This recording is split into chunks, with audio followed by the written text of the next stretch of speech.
그 수요 예배 때마다 우리 지금 이제 십계명을 함께 살피고 있습니다. 이번 주 살필 내용은 그 7번째 계명인 간음하지 말라 이렇게 되어 있습니다. 간음하지 말라 무슨 말인가? 참 요즘 쓰기 좀 아주 나쁘고로운 말인데 좀 순화해서 쓰자면 순결을 보존하라 그런 뜻입니다.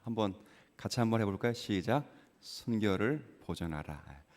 어떻게 순결을 보존해야 되는가? 그럴 때 세 가지 영역을 두고 보존합니다. 첫 번째 영역은 마음의 영역에서 우리의 순결을 보존하는 것, 그리고 입과 관련돼서 순결을 보존하는 것, 그리고 우리의 행동과 관련해서 순결을 보존하는 것, 이것이 이제 간음하지 말라 속에 감추어진 순결의 보존의 방법들입니다. 그래서 이것은 마음과 그리고 입과 그리고 우리의 행동을 통해서 우리 자신의 순결을 지킬 뿐더러 타인의 순결을 지키는 것, 이것이 간음하지 말라에 감추어진 하나님의 중요한 메시지입니다. 오늘 이 내용을 조금 살피려고 합니다.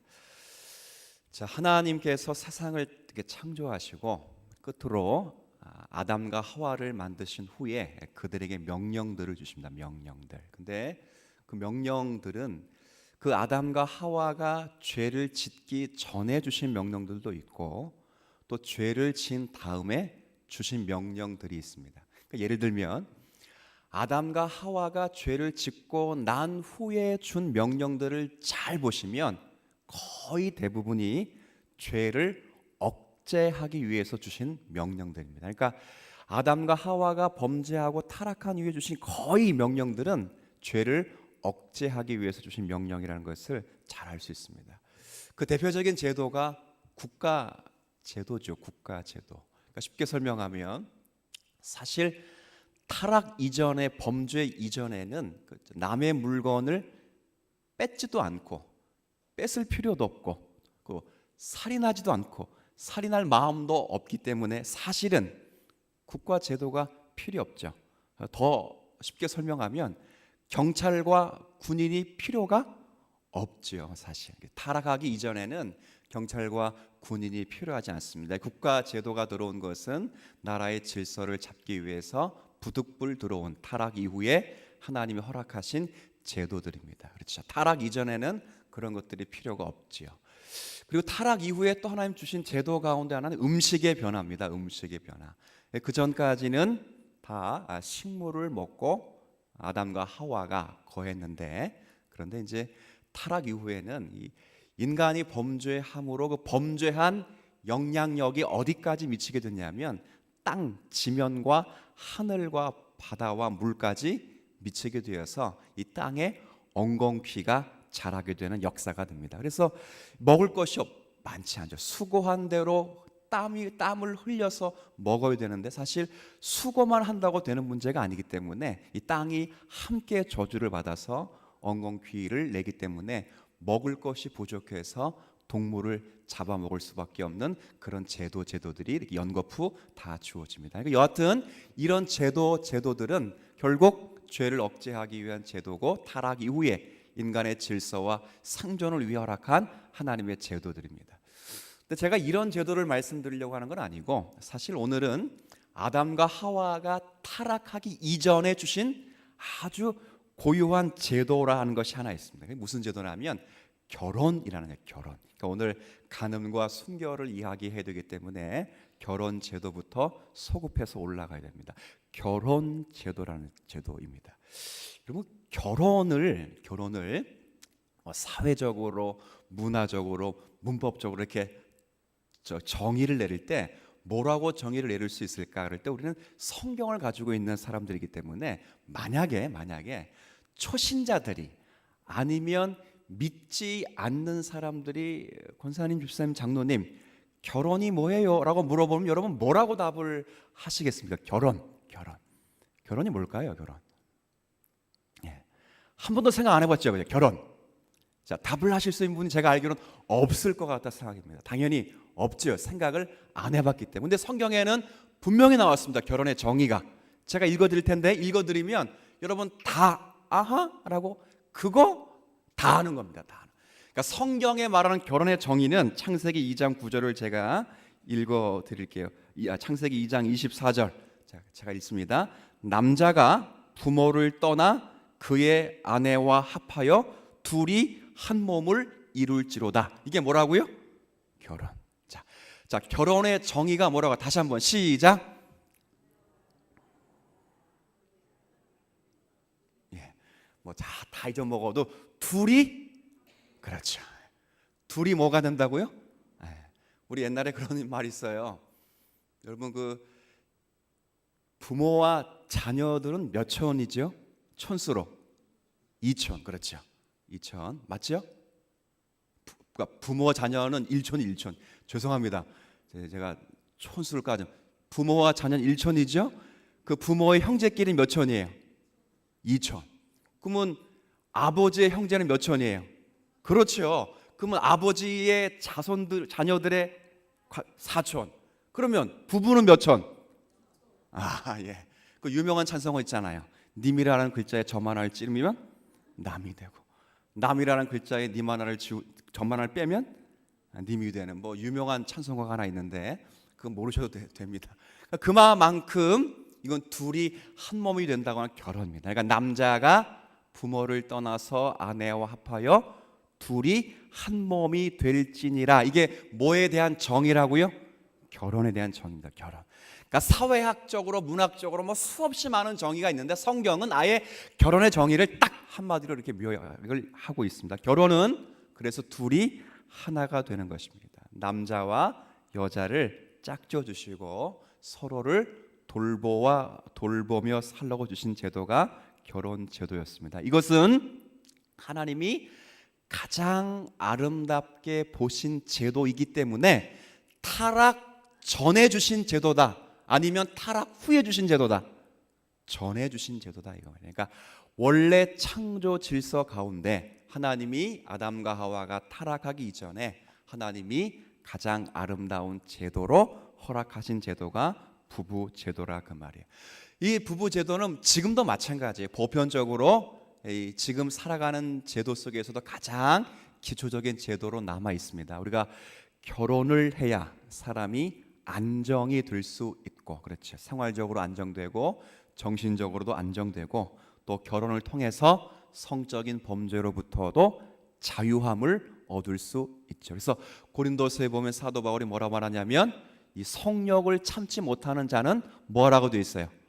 결혼하라. 그래서 이 결혼을, 그러니까 이 성욕을 못 참기 때문에 결혼하는 것이 아니라, 결혼은 그런 제도, 결혼의 정의는 앞에 제가 설명드렸어요. 그런 것이 아니라 결혼의 유용성이 그만큼 어떤 하루의 거룩과 하나의 순결을 막는 그런 방편으로도 작용을 하는 제도라, 이렇게 말씀을 하고 있어요. 그래서 결혼을 통해서 온전한 그리스도의 가정을 이루고 그의 자녀들을 하나님의 말씀으로 가르치는 역할을 결혼이라고 하는 제도를 통해서 하나님이 이 땅에 허락하신 것이다 이거죠. 근데 문제는 이 거룩한 이 결혼의 제도가 이제 타락 이후에 변이 됩니다. 변이. 그러니까 이제 하나님 앞에서 서로 아담이 부모를, 그러니까 사람이 부모를 떠나서 아내와 합하여 둘이 한 몸이 되어 서로 돕고 아름다운 부부의 질서 속에서 자녀를 말씀으로 양육하는 아름다운 가정을 세워가야 되는데, 이것이 타락 이후에 이것이 어떻게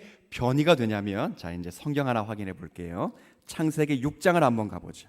자, 창세기 6장입니다. 창세기 6장.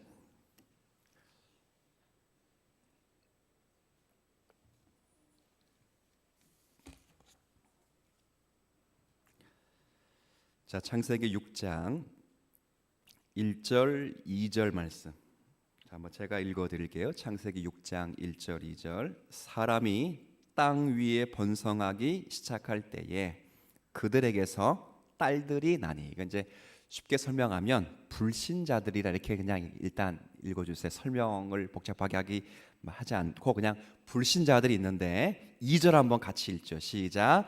하나님의 아들들이 사람의 딸들의 아름다움을 보고 자기들이 좋아하는 모든 여자를 아내로 삼는지라. 그러니까 이게 무슨 말이냐면 이제 하나님의 아들들, 이 말은 아담의 계보, 그러니까 믿음의 자손의 계보로 난 자녀들이 결혼 제도를 지금 파괴하고 있다는 거예요. 파괴. 타락 전에 아브라함이 허락한 결혼 제도가 지금 파괴되는 것을 보고 있는데 무엇 때문에 파괴되는지 2절을 잘 보면 사람의 딸들의 뭘 보고? 이 아름다움이, 여기서 나온 아름다움은 뭐가 아름다운 거냐면 쉽게 설명하면 그 육신적으로 예쁘다. 그렇죠? 예쁜 것을 보고 모든 여자를 아내로 삼는지라. 여기도 달라요. 한 남자와 한 여자가 결혼을 해서 가정을 이루는 것인데 여기는 모든 여자, 그러니까 아름답고 예쁜 사람들을 다 갖는다, 그런 뜻이에요. 그러니까 이 부부의 아름다움과 창조 질서의 결혼이 이렇게 지금 변이되는 것을 성경을 보여주고, 근데 뭐 때문에 변화되는가? 내면의 아름다움이 아니라 외적이고 육적인 아름다움으로 변이되었다. 그 말. 타락의 전형적인 모습이죠. 예전에 그 코미디 프로를 한번 보다가 제가 이제 약간 그 재밌으면서도 좀 슬픈 그 내용이 뭐였냐면, 여성들이 남성들을 볼 때는 몇 가지 이런 게 남자를 선택할 때 애인으로 아니면 남자친구로 선택할 때 몇 가지 기준들이 있대요. 뭐 예를 들어 뭐 이렇게 달란트가 많다거나 뭐 이렇게 뭐 쉽게 설명하면 재산도 보고 학력도 보고 그 다음에 위트도 보고 뭐 자상한 면도 보고 매너도 보는데, 남자가 여자를 선택할 때 딱 세 가지를 본대. 세 가지. 첫 번째 뭘 보냐? 코미디 프로에 뭘 본다고요? 예쁘냐 안 예쁘냐. 두 번째 뭘 본다고요? 예쁘냐 안 예쁘냐. 세 번째 뭘 본다고요? 예쁘냐. 그러니까 제가 보면서 참 이게 웃기면서 씁쓸하도 해. 씁쓸. 그러니까 여성이 남성을 보는 데는 몇 가지 기준이 있어요. 뭐 재산도 보고 학력도 보고 외모도 보고 뭐 매너도 보고 그 사람의 인격도 보고 사람 주변 됨됨이도 보는데, 남자가 여자를 보는 건 첫 번째도 두 번째도 세 번째도 예쁘다 이거예요. 그러니까 내면적인 아름다움에서 외면적인 아름다움으로 좀 변이가 된 것입니다. 타락 이후에 이 아름다움의 문제가 지금 바뀐 거예요. 내면적인 아름다움에서 외면적인 인간의 육체적인 아름다움으로 모습이 바뀌어가는 것을 성경이 우리에게 말씀해 주고 있다 그 말이에요. 제가 얼마 전이 아니죠. 그 우리 청문회를 한번 했잖아요. 이번에 국정농단 때문에 청문회 할 때 거기 이제 간호장교 가운데 신보라 씨라는 사람이 나왔거든요. 근데 이제 그분이 청문회에서 증인석에서 증언을 하는데, 참 제가 그걸 보면서 너무 안타까운 게, 그 실시간 중계 그 인터넷 사이트에 뭐라고 떴냐면, 그 사람이 위증하는 게 분명합니다. 위증하는데 그 댓글에 뭐라고 돼 있냐면 예쁘니까 봐주자는 거예요. 예쁜. 그게 이제 실시간으로 다음 포털 사이트에 올라오는 거예요. 댓글이 올라오는 거예요. 그러니까 그 사람이 위증하는 게 분명해. 근데 단 한 가지 그 사람을 용서해 줄 이유는 단 한 가지. 그 자매가 어떻기 때문에? 예쁘기 때문에. 그러니까 예쁘기 때문에 용서를 해야 된다. 이게 젊은 사람들이 가지고 있는 아주 대표적인 생각이에요. 생각. 그러니까 지금 그 사고방식이 지금 타락한 하나님의 백성에 계보된 성도들에게도 동일하게 지금 적용되어지고 마음에 그들이 침략받고 있다, 그 이야기를 하고 있어요. 사도 바울이 그래서 신약 성경을 쭉 읽어보면 성도들의 아름다움은 외형적인 것에 있지 않고 그래서 내면적인 것에 있다 끊임없이 외치고 있습니다.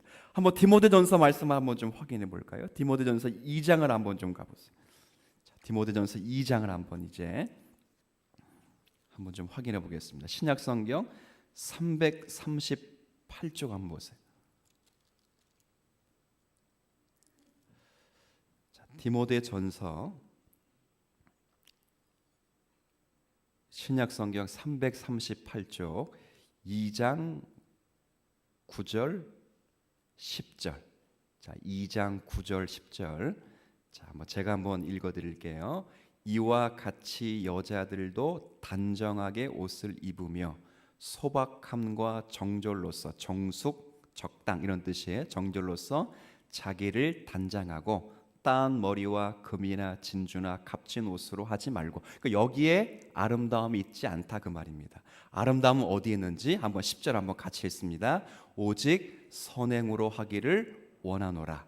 이것이 하나님을 경외한다는 자들에게 마땅한 것이라. 그러니까 사도 바울은 지금 그 당시 예수 믿는 사람들에게도 동일하게 창세기 6장 2절의 말씀처럼 이 아름다움의 기준이 여전히 외형적인 것으로 바뀌어가고 있다는 것을 간파하고 있는 거예요. 그러니까 이 얼굴의 아름다움뿐만 아니라 돈이 많음, 재물이 많음, 명예가 많음, 권세가 많음, 실력이 많음, 달란트가 많음, 이런 것으로 계속 치우쳐가는 이 성도들의 모습을 보면서 이 디모데에게 목회 서신을 주면서 진짜 성도의 아름다움은 그런 것에 있는 외형적인 것에 있는 것이 아니라 내면에 있는 것이다. 그게 뭐냐? 선행이다. 하나님을 경외하는 것이다. 소박한 것이고 단정한 것이고, 여기 표현된 대로 하나님을 정숙하고 정연한 거기에 있는 것이다. 이렇게 이야기를 하고 있어요. 우리가 지난달 잠언서를 읽었는데 잠언서 말씀 보면 제가 읽으면서 참 재밌게 한번 읽은 말씀이 하나 있는데, 거기 잠언서 11장에 뭐라고 표현됐냐면 이런 표현이 있습니다. 삼가지 않는 아름다운 여자는 돼지코의 금고리와 같다. 이게 무슨 말이냐면, 이제 돼지가 사실 자기가 좀 말이 좀 더러운데 자기 그죠? 배설물에 뒹굴잖아요.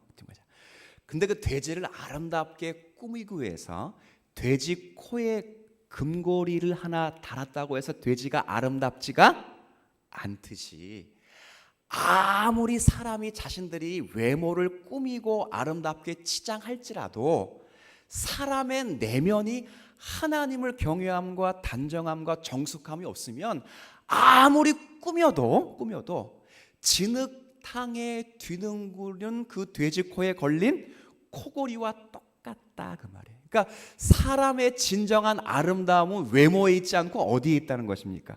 내면에 있다 그 말이에요. 그러니까 사람은, 성도는 외모를 평가받고 외적으로 판단받지 않는다 그 말이죠. 그러니까 교회 속에서도 마찬가지입니다.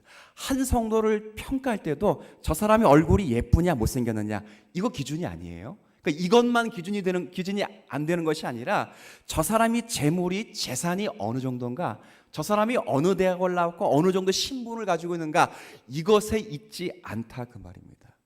성도님들이 가끔 보면 교회 가운데 어떤 여성도들, 어떤 사람을 예쁘다고 칭찬할 때는 대부분 보면 사람이 얼굴이 예뻐서 예쁘다고 칭찬하는 것이 아니라는 것을 우리가 신앙생활하면서 충분히 공감할 수 있습니다. 그렇죠? 그 사람이 내면이 얼마나 아름답고 정숙한가를 보면서 그 사람을 칭찬해요. 저도 마찬가지입니다. 교회에 자매들을 제가 예쁘다고 칭찬할 때는 그 자매의 얼굴이 예쁘기 때문에 예쁘다고 칭찬하는 것 아닙니다. 그렇죠? 제가 예쁘다고 칭찬한 것은 그 자매의 그 내면의 아름다움이 정숙하고 소박하고 정결하고 믿음으로 잘 단장돼 있기 때문에 아름답다고 칭찬하는 것과 똑같습니다. 모든 성도들도 마찬가지. 여러분들 잘 보세요. 어떤 사람이 어떤 성도가 예쁘다고 할 때 칭찬할 때는 그것이 거짓말로 그렇게 하는 것이 아니라, 얼굴이 못생겼든 예쁘든 간에 중요한 게 아니라 그 내면의 아름다움을 보면서 그것을 칭찬하는 것이다 그 말이에요. 그러니까 사도 바울도 뿐만 아니라 베드로도요, 조금 더 가보면 이 말을 이렇게 표현해 두고 있습니다. 한번 베드로 전서의 말씀을 한번 잠깐 뒤로 한번 더 가보세요. 베드로 전서 3장을 한번 가보시죠. 자, 이제 베드로도 똑같이 이 표현을 이렇게 지금 두고 있습니다. 베드로 전서 3장 3절부터 6절까지 말씀. 자, 베드로전서 3장 3절부터 6절까지 말씀을 제가 조금 읽어드릴게요. 자, 3장 3절입니다. 여기 보시면, 그래서 이제 앞으로 바로 이제 그렇게 아름다움에 대해서 나와요. 너희의 단장은, 이제 단장이라는 말은 아름답다. 그래서 여기 영어로 하면 your beauty로 되어 있어요. 너의 아름다움 이렇게 되어 있어요. 그러니까 아름다움이 어떻게 되는지 보십시오. 너희의 아름다움은 머리를 꾸미고 금을 차고 아름다운 옷을 입는 외모에 있지 않습니다. 그러니까 이제 우리의 아름다움은 머리를 꾸미거나 화장을 하거나 금을 차거나 아름다운 옷을 입는 것에 있지 않다 그 말이에요. 그러니까 진짜 아름다움은 어디에 있는가? 4절 보세요. 우리의 아름다움은 오직 마음에 숨은 사람을 온유하고 안정한 심령에 썩지 아니할 것으로 하라. 이것이 하나님 앞에서 아름다운 것이다. 그러니까 4절의 말씀을 쉽게 설명하면 외모에 있지 않고 4절의 말씀 우리의 아름다움은 내면 속사람에 있다 이렇게 말해요. 속사람에 무엇에 있는가 그럴 때 5절 6절 한 예를 하나 든 것이 있어요. 그 예가 뭐냐면 자 5절 옛적에 구약의 전에 구약에 하나님께 소망을 두었던 거룩한 부녀들도 이같이 하나님 앞에 아름답다고 칭찬을 받았다. 어떻게 칭찬을 받았는가? 5절 중반에 이와 같이 자기 남편에게 순종함으로 자기를 아름답게 치장하였나니 6절 한번 같이 읽죠. 시작. 사라가 아브라함을 주라 칭하여 순종한 것 같이 너희는 선을 행하고 아무 두려운 일에도 놀라지 아니하면 그의 딸이 된 것이라. 이게 뭐라면 이거 읽고 남자들은 꼭 그래. 거봐 남편에게 순종하는 것이 아름답잖아 이야기를 하는데 이 말이 아니고요. 이 말이 아니고 이게 무슨 얘기냐면 여러분 그 잘 아시는 대로 아브라함이 흉년 때에 그 흉년을 피해서 먹고 살기 위해서 내려간 곳이 어디냐면 애굽이죠. 근데 애굽에 내려갈 때마다 이 사라가 너무 예뻐서 이 사라를 아내로 맞이하려고 누가 덤벼드냐면 그 애굽의 왕인 바로가 덤벼드는 것입니다. 그러면 보통 이 남편이라면 그 아내를 지켜줘야 되는 게 맞잖아요, 그렇죠? 근데 이제 이 아브라함은 자기 목숨을 연명하기 위해서 그 사라를 아브라함에게 넘기죠. 그 보통 같은 여성이면 그런 남편을 섬기는 일이 가능하지는 않습니다. 그렇지 않겠어요? 여러분의 남편이 이거 정말 저급적인 비유인데 여러분의 남편이 여러분을 매번 팔아먹는다면 그렇죠? 자기 술값 된다고 여러분을 다른 남자에게 팔아먹는다면 자기 체면 세운다고 여러분을 팔아먹는다면 여러분 그 남자하고 결혼을 계속 유지할 수가 그렇죠. 괜찮습니다. 없지요. 근데 지금 아브라함의 아내 사라는 그럼에도 불구하고 아브라함을 지금 뭐라 불렀다고요? 주인이라 불렀대요. 주인. 그러니까 이 말씀을 읽으면 아름다움은 남편에게 순종하라 이 말이 아니라 왜 주님이라고 부를 수밖에 없었는가를 보는 거예요. 왜? 그건 아브라함이 그냥 나 아내를 팔아먹을 정도가 아니라 하나님이 애굽이라는 곳에 우리를 보내시면서도 언약 백성을 긍휼히 여기서 생명을 보존하게 하시는 하나님의 어떠하심을 보았기 때문에 지금 누구도 참아낸단 말이에요. 아브라함의 죄까지도 지금 사라가 참아냈다 그 말입니다. 그 아름다움을 보고 지금 베드로 사도는 진정한 아름다움 바로 그 하나님을 면밀히 살피며 그를 경외한 것 거기에 아름다움의 가치가 있는 것이다 이거 이야기예요. 그러니까 쉽게 설명하면 남편에게 순종하는 것 이 이야기를 하는 것이 아니라 순종할 수 없는 아브라함에까지도 순종했던 그 이유는 하나님이 저 무식하고 미련하고 미천한 아브라함을 통해서도 자기 언약 백성을 구원하실 것을 믿었기 때문에 사라가 순종했다 그 말이에요. 자, 그러면 사라가 아브라함을 본 겁니까? 하나님을 본 겁니까? 그게 아름다움이라 그 말이죠. 그렇죠. 이걸 지키는 게 뭐라고요? 순결이고 이걸 지키는 것이 간음하지 말라라 그 말이에요. 그렇죠? 외적인 아름다움 때문에 불끈불끈 그건 누구나 다 그럴 수 있어요. 인간이라면 다 그래. 아까 창세기 6장 2절을 읽어봤잖아. 인간이라면 누구나 그럴 수밖에 없어요. 근데 그 가치의 모든 문화적 가치에 탈피해서 내면의 아름다움, 순결을 지키는 것, 성경이 이것을 가늠하지 말라는 법으로 우리에게 풀어내고 있다 그 말이에요. 그래서 소율의 문답이 7계명을 뭐라고 설명하냐면, 제가 좀 읽어드릴게요. 소율의 문답에서 제 7계명이 우리에게 요구하는 것이 무엇인가 이렇게 묻고 답을 뭐라 말하냐면, 제가 설명한 내용 그대로입니다. 제 7계명은 우리 자신의 순결과 다른 사람의 순결을 보존하기 위해서 각종 오염을 물리치라는 말씀입니다. 그러면 이건 우리의 외적인 문제가 아니라 어디의 문제예요? 내면의 문제다. 내면. 이게 참 중요합니다. 그러니까 단순하게 어떤 여인과 남성을 보고 육체적으로 한번 사귀어봐야지, 이런 마음의 문제를 이야기하는 게 간음의 문제가 전부가 아닙니다. 그렇죠? 그러면 평생 힘이 없어서 고자 같은 사람들은 이런 7계명이 더 이상 자기에게는 필요가 없는 말씀이 되죠. 그렇죠? 그런 말씀이 아니라 지금 우리가 어떤 이 사회와 이 세상의 어떤 법칙 때문에 하나님을 제대로 주시하지 못하는 것에서 우리의 마음을 순수하게 지켜내는 것, 이것이 바로 순결을 지키는 것이며 간음하지 말라의 정체성이며 본질이다. 이것이 성경이 우리에게 말씀하고 있는 그 내용이야 그 말이에요. 그래서 제가 이제 옛날에 우리 선배들이 이 순결을, 자신의 순결과 타인의 순결을 지키기 위해서 실천했던 몇 가지 이제 가르침들을 제가 좀 오늘 소개하려고 해요. 간단하게만 소개할 텐데 몇 가지가 있는데, 첫 번째는 너무도 간단한 건데 그분들이 뭐라고 이것을 이제 가르쳤냐면, 첫 번째 그 순결을 지키기 위해서 첫 번째로 그분들이 한 이야기가 바로 그거예요. 보는 것과 듣는 것을 주의하고 경계하라. 첫 번째가 뭐라고요? 보는 것과 듣는 것을 주의하고 경계하라. 이게 무슨 말이냐면, 머릿속에서 나는 생각들은 항상 주의를 해야 된다 그 말이에요. 루터가 이런 말을 했어요. 루터가 무슨 말하냐면, 새가 내 머리를 지나는 것은 막을 수가 없다. 그렇죠? 막을 수 없잖아요. 근데 새가 내 머리에 둥지를 트는 것은 반드시 막아야 된다. 참 멋있는 말이에요. 새가 내 머리 위로 지나가는 건 막아요, 못 막아요? 못 막아요. 허락을 받고 지나가는 게 아니에요. 그런데 그 새가 내 머리에 둥지를 틀 때는 반드시 막아야 되고 또 막을 수가 있는 문제. 이게 무슨 말이냐면, 성도가 불결한 생각을 안 할 수는 없어요.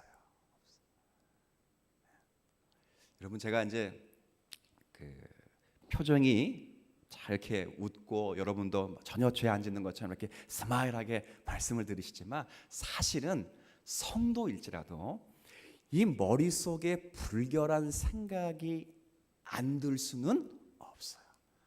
저도요, 가끔 20억만 있으면 얼마나 좋을까. 하루에 한 번씩은 생각하는 것 같아요. 하루에 한 번씩. 왜 생각할까요? 교회 빚이 딱 20억이거든. 한 번에 그냥 한 번. 그렇죠? 이 생각해, 여러분 안 그럴 것 같아요? 그러니까 조금 더 하면 시험 들 것 같으니까 안 하겠지만, 여성은 남성은요 다 그래. 옛날에 우리 어른들이 그랬어요. 남자는 숟가락 들 힘만 있으면 더 이상은 뭐 이게 남자만 그러겠어요? 그건 물어보진 않아서 모르겠지만, 그러니까 인간은 어쩔 수 없는, 사람도 마찬가지. 그러니까 성도일지라도 불결한 생각이 지나가는 것은, 저 사람 뒤로 넘어졌는데 코나 깨져라, 그죠? 자기가 미워하는 사람에게 그런 생각을 할 수가 있어요. 그런데 중요한 건, 그런 것들을 아예 안 할 수는 없지만 그런 생각이 내 머리에 둥지를 트지 않도록 끊임없이 주의하고 관찰하는 것, 이게 성도가 필요해요. 그렇죠? 계속 있으면 안 돼요. 계속 보면 똑같이 감각이 없어집니다. 술자리 처음에 한번 딱 들어가서는요, 죄 짓는 것 같죠. 내가 여기 있어야 되나 말아야 되나 있어야 되나. 근데 그 다음 또 술자리 가면 무뎌져요. 그렇죠? 성도님이 그런 말씀 많이 하셔요. 주일 한 번 범할 때는 막 예수님이 오늘 오실 것 같대요. 오셔서 막 심판하실 것 같고 혼낼 것 같은데 한두 주 빠지고 한 달, 두 주 빠지고 뭐 그다음에 뭐 몇 달 빠지고 나면 감각이 솔직히 말해 보세요. 있어요, 없어요? 없어요. 그때는 목사님이 전화가 와도 귀찮지요, 사실. 이게 사람이 그렇다. 그러니까 우리가 그런 생각이 스쳐 지나가는 것은 막을 수 있어도 막지 못하더라도 그런 생각이 우리에게 둥지를 틀지 못하도록 끊임없이 주의해야 된다. 이게 우리 신앙의 선배들이 이 가능과 관계된 실천 강령들을 준 명령들이에요. 두 번째는 무슨 이야기냐면 이 직업이라고 하는 것은 성화의 중요한 수단이다 이렇게 얘기했어요. 그러니까 이 말은 뭐냐면 하나님께도 영광이 되고 우리가 할 수 있는 게 사람이 유익이 되는 직업을 갖고 있다면 직업을 부지런히 열심히 근면 성실하게 그 직업에 임함으로 이 정결을 유지할 수 있다 그렇게 이해를 한 거예요. 그러니까 왜 그러냐면 이 잠언서에도 보면 죄가 어디로부터 오는가 이렇게 얘기할 때 죄는 게으름으로부터 오는 경우가 참 많습니다. 그래서 이 잠언서를 읽다 보면 게으름의 문제가 참 많이 나오는데 게으름은 그래서 악한 것이다 그렇게 이야기를 했어요. 그래서 성도들이 상당히 부지런하게 살아야 돼. 목적 없이 부지런하게 살면 안 되겠죠. 이 부분은 제가 나중에 한번 설명하겠지만 목적이 반듯해서 열심히 부지런히 살아서 여러분이 하는 일에 최선을 다한다면 그것이 순결을 지키는 데 어느 정도 효과가 있다 그렇게 이야기를 했어요. 그래서 세 번째는 이제 본질적인 이야기를 합니다. 우리의 마음의 순결과 우리의 이제 마음의 정화를 위해서 반드시 해야 될 것은 말씀과 기도라고 하는 것이 가장 선결되어야 된다 이렇게 얘기했어요. 무엇과 무엇이라고요? 말씀과 기도. 여러분 디모데전서 우리가 아까 2장을 읽었지만 4장 5절을 읽어보면 우리가 어떻게 거룩해지는가 그럴 때 성경은 딱 하나를 이야기합니다. 하나님의 말씀과 기도로 거룩해진다, 온전해진다 이거예요.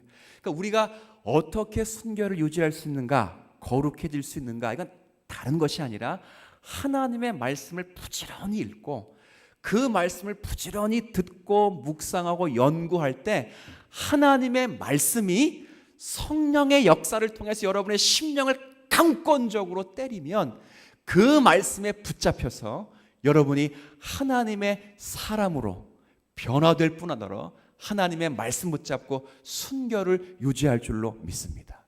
이건 말씀밖에 없어요. 제가 막 말씀 뭐 많이 읽자 이걸 강조하는 것이 아니라 정말 그러대. 정말 하나님의 말씀은 살아 있어서 운동력이 있어서요 좌우에 날선 어떤 검보다 예리해서 혼과 연과 육과 관절과 골수를 찔러 쪼개기까지 하고 여러분의 마음과 생각을 관철시켜서 하나님의 뜻 앞에 무릎 꿇게 하시는 역사가 있는 줄 믿으십시오. 말씀입니다. 말씀 붙잡고 기도하시고 그 기도하시는 그 죄가 우리가 기도할 때 주기도문으로 기도했잖아요. 우리를 시험에 빠지지 않도록 주님께서 도와달라고 기도하는 것처럼 우리가 기도하고 간구하고 말씀 붙잡을 때 하나님이 우리의 마음에 정결을 유지하시도록 역사를 시키신다 그 말이에요. 오늘 제가 여러분이 말씀드리는 이 큰 이제 대략적인 것만 말씀드렸는데 오늘 내용은 사실 간단한 것입니다.